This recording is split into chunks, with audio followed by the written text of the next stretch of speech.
Salutations humains, je suis Thor, commandant suprême de la flotte Asgard. Bienvenue dans ce 9e épisode de Message Asgard. Dans l'épisode précédent, nous avons parlé de Lucas. Aujourd'hui, je vais vous parler de l'évolution des sociétés humaines. Écoutez bien ce que je vais vous dire, car vous allez apprendre dans quelques secondes des principes importants pour devenir une race plus évoluée. L'homme a su très vite utiliser la variabilité des populations à son profit.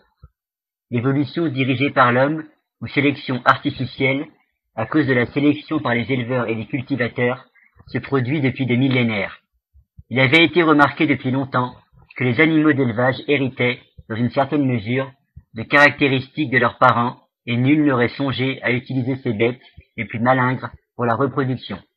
Ainsi l'homme peut créer une sélection dite artificielle sur son environnement, volontairement pour des raisons économiques ou involontairement via la pression de chasse, cueillette ou pêche.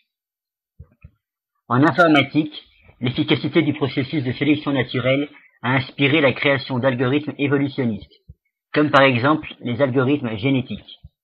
Ces algorithmes heuristiques modélisent plusieurs caractéristiques de l'évolution biologique, en particulier les mutations et les recombinaisons, pour trouver une solution satisfaisante à un problème trop complexe pour être abordé par d'autres méthodes.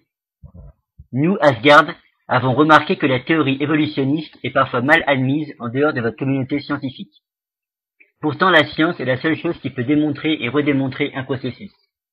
Le 6e principe de l'evolving est donc d'utiliser la méthode scientifique pour résoudre vos problèmes sociaux et culturels, tout en ayant toujours à l'esprit que chaque être humain est différent, en particulier s'il est originaire d'un autre pays ou d'un autre continent.